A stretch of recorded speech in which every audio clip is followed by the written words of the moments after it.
Alrighty. What's going on here? Ah, there it is. Looks like we are ready to go down this stripe and this stripe. And then we'll start going around it to get this quilt ready to quit. Yeah, yes. Another one bites the dust.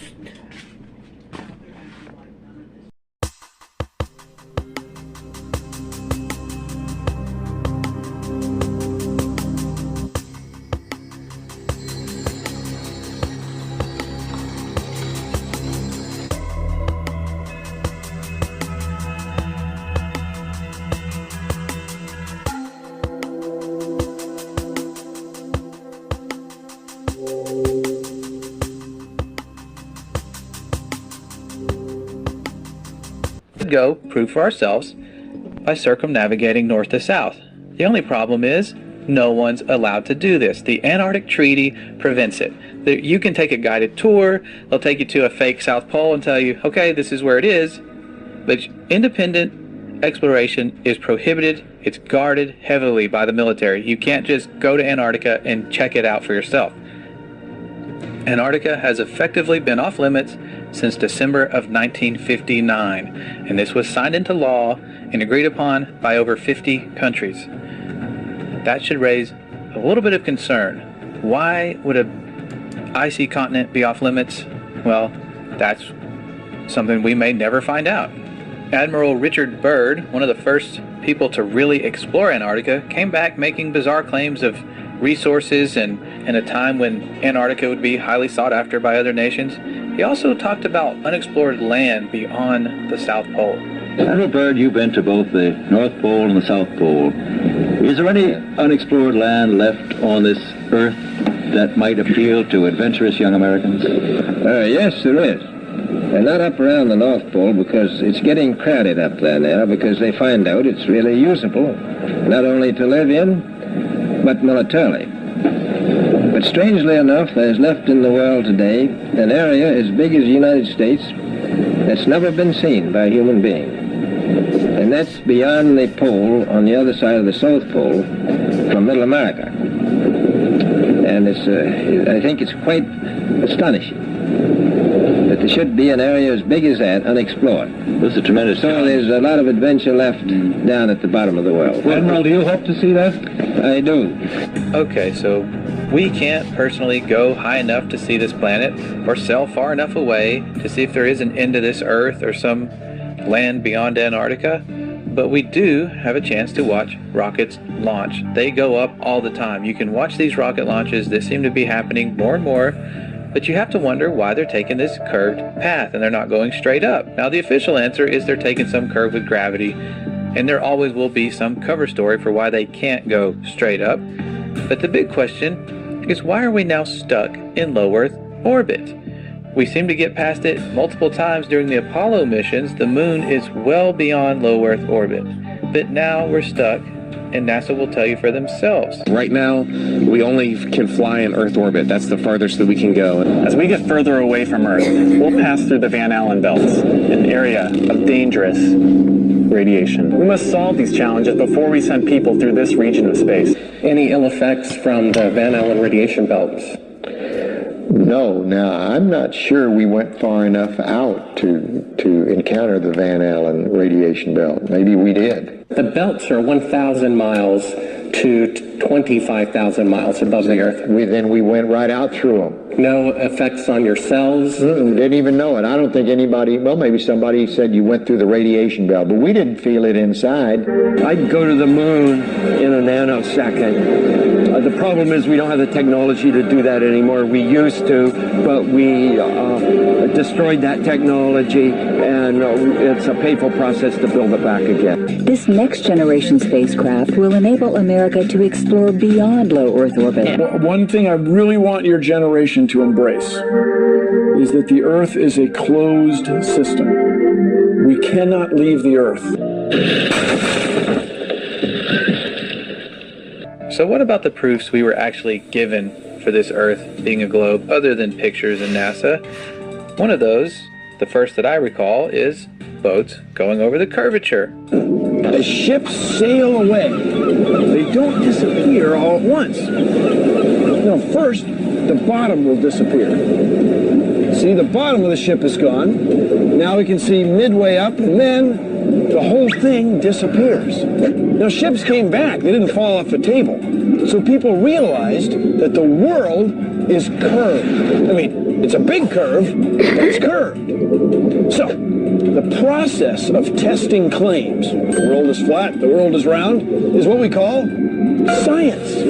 Now, if you have a claim that can't be tested, that's what we call pseudoscience. The difference between pseudoscience and regular science is whether or not you can test it. The flat Earth, well, that didn't stand up to tests. The round Earth did. Extraordinary claims require extraordinary proof. The world is round. Now this seems legit. Boats do appear to disappear bottom up and go over a curvature at a pretty relatively short distance, which would make sense if the Earth is indeed a ball. The only problem with this theory is when you take a high zoom camera, a telescope, or something with high zoom capabilities, you can bring back a boat that has appeared to vanish. All right, we have optical limits to how far we can see certain objects. Not to mention atmospheric lensing. Your atmosphere will act like a lens. And you can test and repeat this on a very flat surface with a camera yourself. You will see objects appear optically to disappear bottom up, just like they're going over a curvature, but you can demonstrate this on a flat surface. It's testable and it's repeatable. Science! Another big proof we were given was our sun, which it does appear to be going over the curve of the Earth, and we're told that's because we're falling backwards because of our rotation as we orbit the sun. But once you realize the sun is a local light, it's the exact same size as our moon above. That's why they line up perfectly on an eclipse. It's not because of the coincidence that one's just 400 times larger but also 400 times farther away. It's a much closer light and it's much smaller. Now you would think, because of all the false models we're given of this flat Earth theory, that it would just always be daylight or you should always be able to see the sun. But it's much closer and much smaller, so when it moves away from your line of sight, it follows the known laws of perspective. And it has to follow these laws because as objects that are, even if they're high up, as they get further away, they appear lower and lower, and eventually you're going to see it vanish due to perspective and the fact that our atmosphere isn't transparent. It might be clear for certain distances, but eventually everything's going to fade out.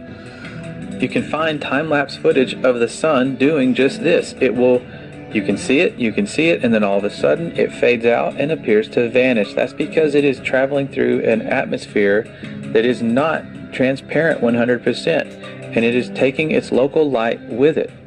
Perhaps the greatest trick of all was convincing us that we are simply another planet. We all learned the planets in school, we had songs, we built solar system models, and when we looked up and saw these lights in the sky, we assumed that we were simply a light in someone else's sky. It was a really good trick because that is the one that most people go to. How are we not round if other planets are round and we are assuming these lights to be other planets? But when they send us these images of other planets, you have to read the fine print and wonder why they rely so heavily on CGI. Over the years, NASA has given us spectacular photos and renderings that reveal a colorful and mysterious universe. In a small, bright office, working side by side, Let's see. Robert Hurt and Tim Pyle bring the universe to life. What we're doing does have real science underlying it. Tim, once a Hollywood animator, is now a Planet illustrator.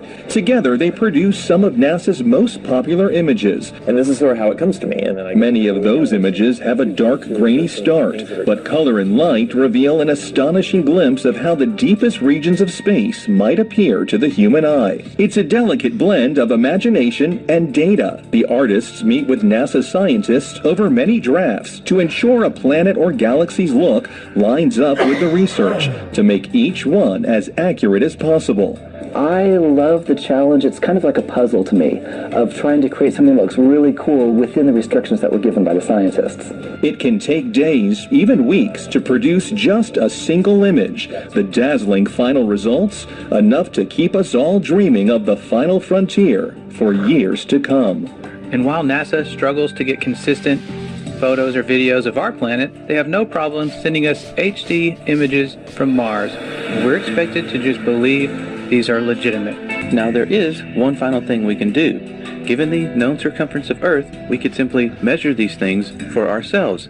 And people have been doing this. They have been going out over large bodies of water and large areas of land and measuring to check for curvature. And what we have found simply is that we see too far. We see far, far beyond what the globe math should allow us to see. The current record holder for the longest line-of-sight photograph captured mountain ranges that were 275 miles away. They should have been at the given height and distance nearly 4,000 feet below the line of sight. This is from Joshua Nowicki, and what you're seeing here is a mirage. We typically would not be able to see this from the Lake Michigan shore. We talked about this last night. Conditions are right on the lake that we're actually seeing a mirage. As we find ourselves on an Earth much different than we ever imagined, it brings us back to this upcoming deception, this final card, and what it's truly all about. We are dealing with a huge, probably the most important deception on humanity. What I'm telling you is there's a cover-up of disinformation, and has been, by the top researchers that you people rely on to hear the truth from. Over the next 10 years, I have now worked with over 400 cases of people that have been able to stop the abduction experience in the name and authority of Jesus Christ. These are entities masquerading as high technological aliens, but they can be defeated by one name. And I saw 3 unclean spirits like frogs come out of the mouth of the dragon, and out of the mouth of the beast, and out of the mouth of the false prophet. For they are the spirits of devils, working miracles, which go forth unto the kings of the earth and of the whole world, to gather them to the battle of that great day of God Almighty. A new world order. A world where the rule of law, not the law of the jungle, governs the conduct of nations. When we are successful, and we will be, we have a real chance at this new world order. The new world order. A new world order. The new world order. There's no way for us to know exactly where this alien deception is heading, but one thing is for sure, we are witnessing the fulfillment of prophecies in Scripture that told us we were going to eventually head to a one-world government. A great deception is coming. We can count on it. And we have to return to the power of the one who put us here, the one who is going to have the final say. I'm amazed. I'm so happy to know it's true. It's true, and God created this world. And He's right here in the clouds above, close, not in an infinite universe. So good, right? I can't get over it. Made me cry. Made me cry too. Yeah. Thank you. Thank you. All right, Ruth, give me a hug. Here we go. I need it. Pan tam był. Czy Ziemia rzeczywiście jest kulą zawieszoną w kosmosie? Jest płaska. Tak jak oczekują i nie spodziewałem się co prawda tego pytania, ale zapewniam pana, że jest płaska. This is the best flat earth proof right behind me. This is what you have to believe in if you believe in the ball. You have to believe that you're spinning faster than the speed of sound, that you're orbiting 66,000 miles an hour, which you can't even fathom that speed, while you're chasing the sun at 500,000 miles an hour, while the whole system is moving sideways at 1.2 miles an hour, right? And all of this is happening, okay? And how it started to happen is ridiculous, but while all of that is happening, this happens. Okay? Oh, dude, you got some great images. I love it. You can't compare. This is the Earth. This is the water at large bodies of water at rest lay flat. So then all of a sudden the United States and Russia engaged in these high-altitude nuclear tests, and the United States calls theirs Operation Dominic, within which we have Operation Fishball. Look up the name Dominic from the late Latin name Dominicus, meaning of the Lord. Fishball was part of Operation Dominic. It looks like they are sending high-altitude nuclear bombs to test the fishbowl of the Lord, i.e. the firmament. You can tell it's real because it looks so fake, honestly. I was talking with a gentleman from Belcom, and we were discussing the lie. Everything he was telling me was different from what we were being told was the truth. And at one point I asked him, I said, man, you guys, you lied about a lot, didn't you? And instantly he said, no, we didn't lie about certain things. We lied about everything. None of it was true. And also, when we, against the orders of President Truman, when Alan Dulles brought in all the Nazi scientists and so forth, they went to two places. They went to CIA and they went to the National Aeronautics and Space Administration, which in our world we call it not a space agency. And as Kathy O'Brien has said so clearly, that's where the bulk of the mind control has been done. The spacesuit has replaced the cowboy outfit of an earlier year. And the dream of a rocket trip to some distant planet has outdated the old-fashioned desire to fly a plane around the world. So you spin, when you spin pizza dough, it kind of flattens out. Yeah. Gets wider in the middle. And so Earth, throughout its life, even when it formed, it was spinning. And it got a little wider at the equator than it does at the poles. So it's not actually a sphere. It's oblate. And officially it's an oblate spheroid. That's what we call it. But not only that, it's slightly wider below the equator than above the equator. A little chubbier. Yeah. Chubby's a good word. It's like pear-shaped. Check this out. This is from Taiwan to Los Angeles, and Hawaii's out there kind of in the middle. Right about here, there was a medical emergency. Where would you land if you were the pilot? Hawaii. Right, or maybe go to Los Angeles. Instead, they went all the way up to Alaska. What? Why did they go to Alaska? The answer is because this is the route. Taiwan, emergency, Alaska. Hawaii is all the way out here.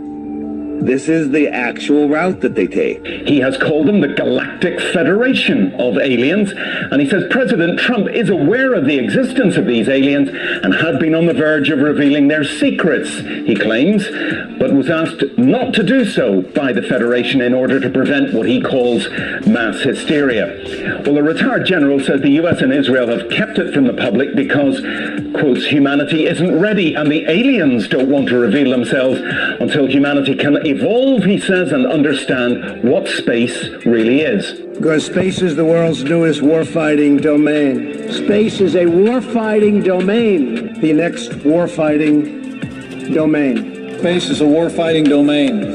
Finally, my brethren, be strong in the Lord and in the power of his might. Put on the whole armor of God, that ye may be able to stand against the wiles of the devil. For we wrestle not against flesh and blood, but against principalities, against powers, against the rulers of the darkness of this world, against spiritual wickedness in high places. They have a Bible verse here. It says, "You who laid the foundation of the earth so that it should not be moved forever. You who laid the foundation of the earth so that it should not be moved forever." Psalms 104 and 5. Abducted by the indigenous tribe that killed her family, Olive Oatman's life was never the same again. She became a slave, was traded, and eventually assimilated. But when she was finally found and returned to Western society, another nightmare awaited her. Olive Oatman's beginnings were like any other 19th century Mormon girl in Illinois, but little did she know fate had a nightmare in store for her. Born in 1837 to Mary Ann and Royce Oatman, Olive grew up in a large family of 7 children. But when she was 14 years old, her family broke away from their original Mormon group, and that's when everything changed. Olive and her family began following a new leader, James C. Brewster, but there was trouble afoot. While undertaking a pilgrimage to the border of Arizona and California, conflict and tension began to tear the group apart. Olive watched as her parents led the rebellion.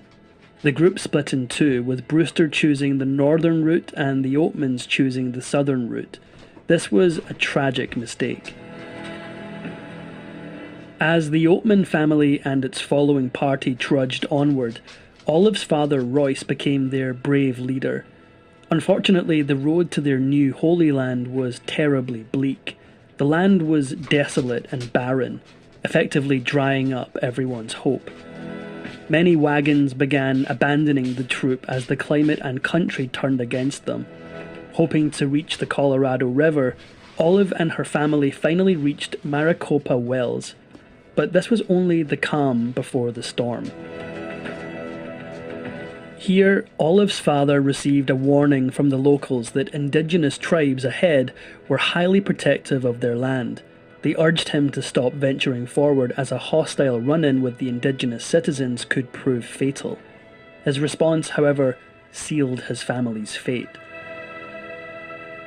Olive's father decided not to heed the chilling warning and ignored the advice to stay back. Foolishly, he decided to step into dangerous territory. The other families in the group chose to play it safe and hang back, so it was just Olive and her family, alone and vulnerable. Just 4 days after leaving the rest of the group, the Oatman clan had their first encounter with the Yavapai tribe.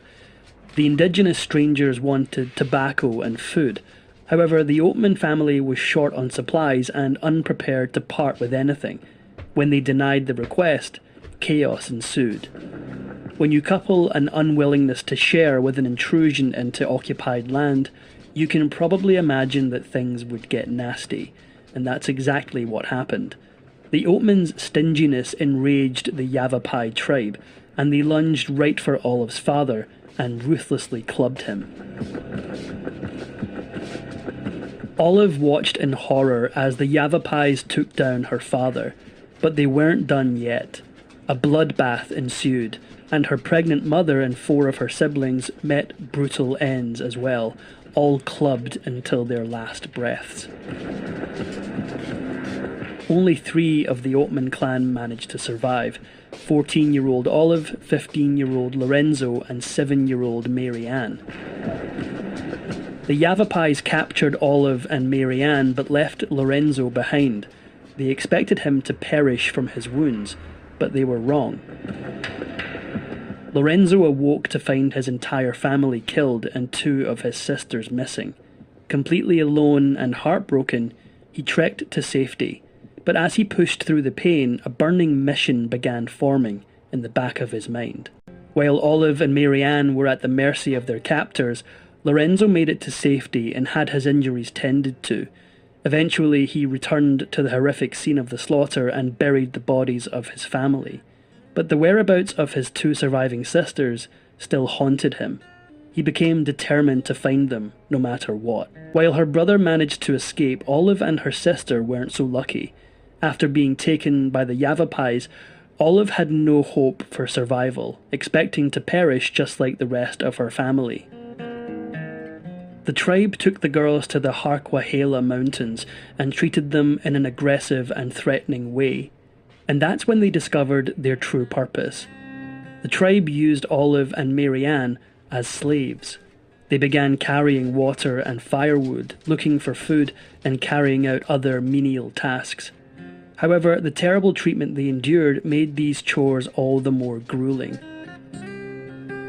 Burdened by grief, loss, and the terror of the unknown, Olive had no idea that her awful luck was about to change. Another indigenous group came to trade with the Yavapais, the Mojave people. When the chief's daughter, Topeka, witnessed the chilling treatment of Olive and Mary Ann, she couldn't believe her eyes. She wanted to save them. Topeka, hoping to rescue the girls, tried to offer a trade for them. At first, the Yavapais seemed unwilling to part with their new slaves. However, Topeka refused to give up, and eventually, her stubbornness paid off. In exchange for Olive and Mary Ann, the Yavapais received 2 horses, vegetables, beads, and blankets. It was a trade that swung Olive's destiny in a completely new direction. After finding salvation with the Mojave tribe, Olive and her sister trekked for days towards its village. Unlike the Yavapais, the Mojave tribe greeted them with openness. The chief and his family ushered the girls under their wings, taking a singular interest in their well-being. In fact, with the seeds of gratitude already planted, Olive turned a new page and made this tribe her new home. Compared with her initial captors, Olive found the Mojaves to be far kinder, and as time passed, she became assimilated into their way of life. The Mojave people gave the sisters their very own plots of land and expected them to contribute to the community just like everyone else.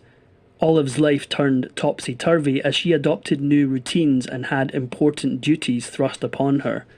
Beyond her wild survival story, Olive Oatman is best remembered for her striking facial tattoos. The permanent marks on her chin and arms were a tribal custom. Both she and Marianne bore these marks, and they held immense meaning. The tattoos proved that the Mojave people did not force the girls into captivity, but instead considered them one of their own. According to Mojave tradition, their tattoos would become a powerful tool in the afterlife. When entering the land of the dead, the deceased would be recognizable to other Mojave ancestors. Slaves, on the other hand, did not bear the same tattoos. According to anthropologist Alfred L. Kroeber, the Mojaves gave Olive Oatman the freedom to leave whenever she pleased. However, they refused to accompany her to any white settlement out of fear for their own lives. After all, being found guilty of keeping white women captive had its own dangers. Olive blamed her hesitancy to leave on her poor directional skills, but like most of her story, there may have been a lot more than met the eye. Olive must have felt very comfortable in her new life because when a group of white railroad surveyors arrived in the Mojave Valley, her reaction was stunning. Instead of rushing to them for help and revealing herself, she remained with her new family.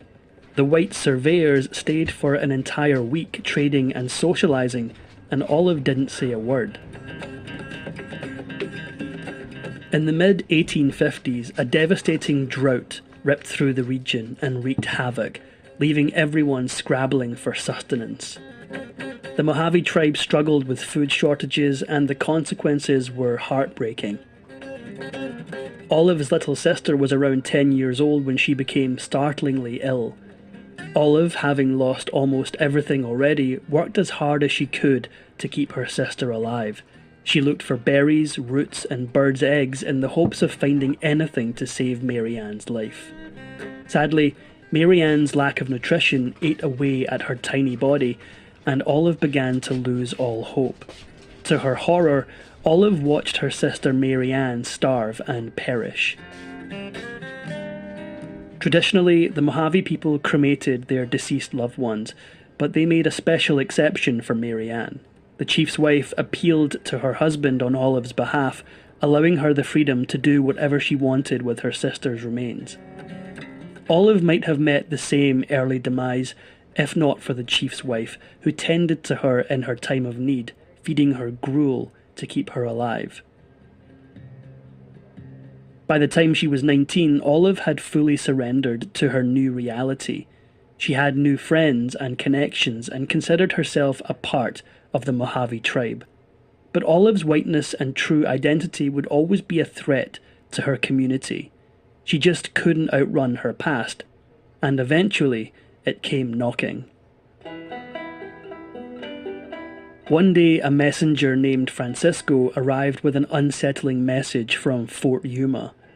Authorities there had caught wind of the disturbing rumor of a white girl living amongst the Mojave people. The post commander wanted the girl returned, or at least to know why she hadn't come of her own free will. Contact from the outsiders made the Mojaves more protective of Olive than ever before. They hid her away and tried to deny that she was the white girl in question. In fact, they argued that Olive wasn't white at all. Their affection for Olive fueled their resistance. They didn't want to return her. But the messenger, Francisco, wasn't about to give up. Determined to get Olive back, he made another bargaining attempt. This time there was a trade involved. Although the Mojave accepted a white horse and blankets in exchange for Olive, fear guided their decision. Francisco passed on a pointed threat. He told the Mojaves that the whites would destroy them if they didn't free Olive. It was finally time for Olive to return to her people, but this was a hard goodbye. It was a 20-day journey back to Fort Yuma, and Topeka, Olive's original savior, accompanied her. When she entered the fort, screams of joy and celebration surrounded her, but this was a bittersweet moment. In fact, there's reason to believe that Olive had left far more behind than she let on. When Olive returned to the Western way of life, she reunited with one of her long-lost friends, Susan Thompson. Years down the road, Susan made a shocking confession about Olive. She reported that Olive grieved her forced return. Even worse, Susan claimed that Olive had left an entire family behind. The stories surrounding Olive's life with the Mojave people are often hazy, but her close friend Susan claimed that Olive had been married and even had 2 sons. However, Olive publicly denied every rumor about a possible romance with a Mojave man. Integrating with the white folks at Fort Yuma was already a culture shock for Olive, but the biggest surprise was yet to come.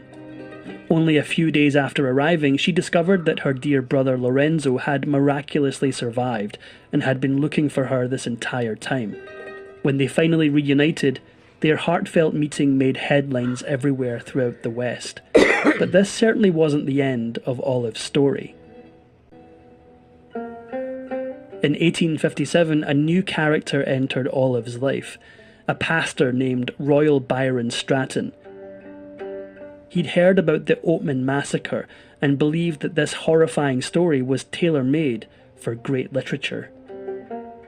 Stratton wrote Life Among the Indian, or The Captivity of the Oatman Girls Among the Apache and Mojave Indians. It was an instant hit and became a bestseller. But there was a dark side to the book. Although Olive had lived amongst the Mojave and chose to stay with them, Stratton's novel told a different story. In it, Olive claimed that she and her sister were held by the Mojave against her will, and that she felt terrified to leave.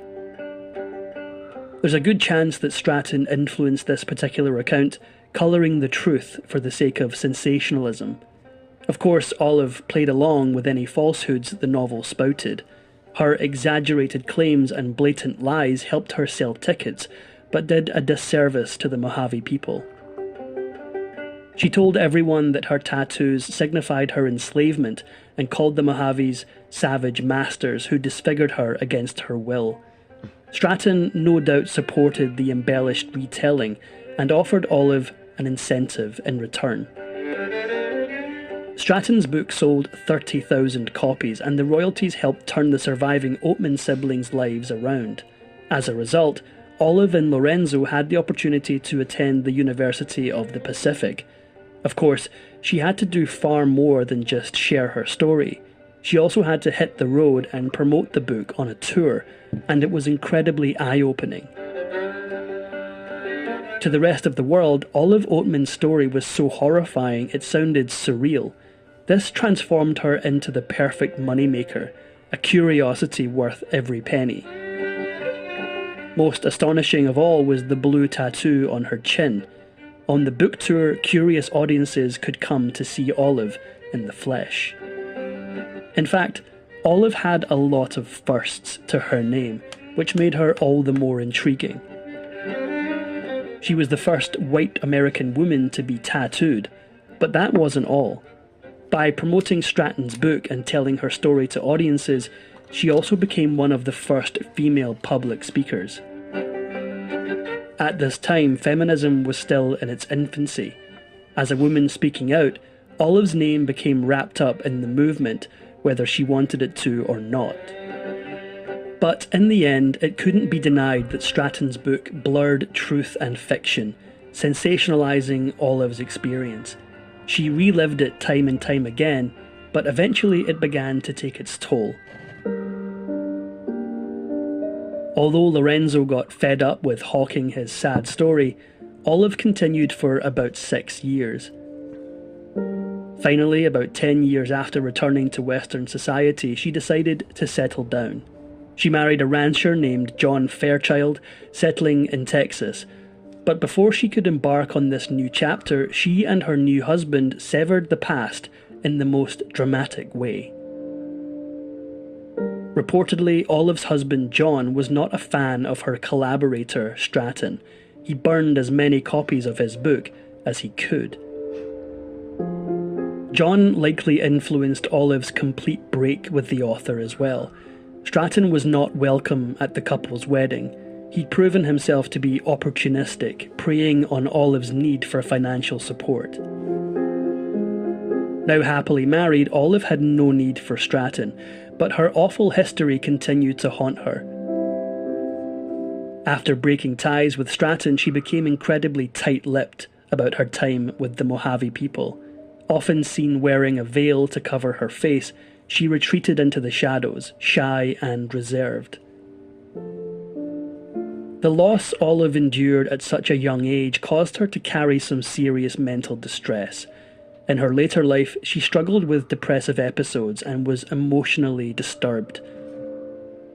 In fact, the ghosts from her past became so overwhelming, they drove her right to the edge, and her struggles caused her to have a nervous breakdown.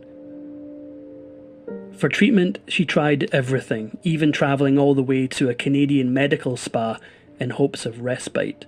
But no amount of medicine or therapy could ever heal her.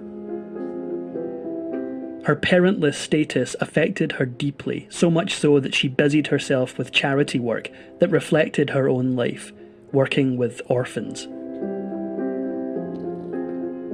Olive Oatman's prosperous life was in stark contrast to her life with the Mojave people. After marrying John, she never had to work again. They lived in a large Victorian mansion and wanted for nothing, except maybe a child. Olive and John never had any biological children, but they did adopt a little girl who they named Mary Elizabeth. Olive gave her the childhood she never had herself. For the rest of her life and beyond, speculation about her past continued to swirl, and there was one rumour in particular that had an unexpected twist. Many believed that Olive Oatman ended her days locked up in a mental asylum, but that was horribly untrue. Instead, it was Stratton, the man she'd exiled from her life, who developed hereditary insanity. Even so, Olive's mental health struggles dogged her until the bitter end. In 1901, Olive Oatman lost her last surviving family member, her brother, Lorenzo, and she quickly followed, succumbing to a heart attack less than 2 years later. On March 20th, 1903, at the age of 65, she closed her eyes forever. Still, she'd never be forgotten. Today, her legacy and real-life horror story continue to shock and move audiences.